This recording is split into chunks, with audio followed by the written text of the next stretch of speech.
Welcome back to Fantasy Football Today. Breaking news coming in here to CBS Sports HQ. According to the NFL Network's Ian Rappaport, Steelers wide receiver JuJu Smith-Schuster will miss the rest of the season after having surgery on his shoulder last night. So, Pete, we know this offense has been struggling. They started to look a little bit better in the game against the Broncos, but they're probably going to be without JuJu for the rest of the season if this report is true. So they have clearly very good wide receivers still to cover for JuJu Smith-Schuster, but losing a player of his caliber, what does this mean for the Steelers offense? Well, it means they're going to move Chase Claypool around. You saw that a little bit more on Sunday. Moved him into the slot a couple different times, and I think you're going to need to do more of that to create some matchup issues. It means that James Washington and Ray McCloud are going to be in the mix going forward.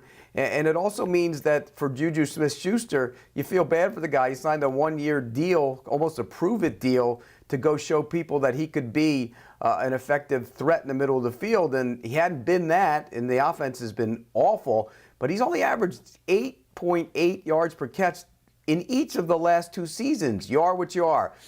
He didn't have a great market last year. He's probably not going to have a great market this year, so he'll probably be back with the Steelers on another one-year deal. But you feel for him because this was a year for him to show people he was worth a mega contract, and he's not going to get that now. Yeah, I want to circle back to JuJu in a second, but in terms of the Steelers offense moving forward, Heath, just how much does this change things for Roethlisberger, change things for Deontay Johnson, Chase Claypool, Najee Harris, who we saw a couple weeks ago when JuJu wasn't 100% with the rib injury? Does Pat Freiermuth take on a bigger role? Or as Pete alluded to, James Washington, Ray McCloud, how do you see these other pieces stepping up without JuJu there? Well, I mean, so far it's been so concentrated around this group of players, and they haven't been able to run the ball like they wanted to, except for against Denver. So I think you're going to see Deontay Johnson as a top 12 wide receiver. You're going to see Najee Harris as a top 10 running back, getting probably 6+ targets a game in the old Le'Veon Bell role. And then Chase Claypool becomes a must-start top 20 wide receiver. This team, despite all their interest in running the ball better, still throwing it 64% of the time.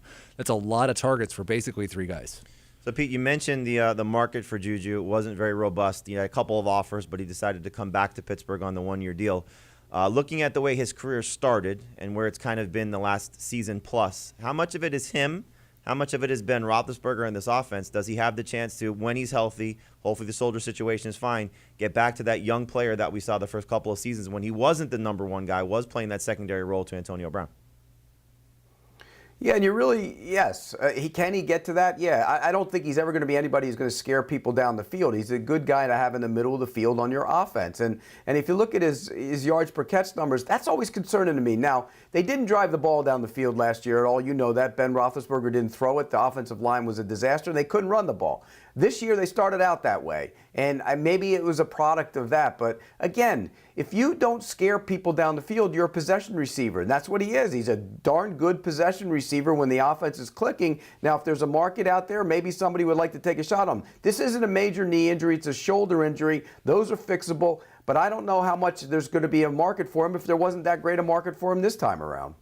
In terms of his dynasty value for fantasy purposes, he's still a very young player.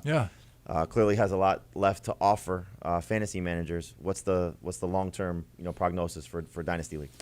This is someone you go try to buy really cheap because even next year he's still just 25 years old. He still has the 1,400-yard season on his resume. But what he's been the last couple of years, Pete's not wrong. Not scaring anybody. He's not exciting anybody on their dynasty roster. So I think especially if a contender had JuJu on the team and you're rebuilding, this is a guy you go try to acquire cheap.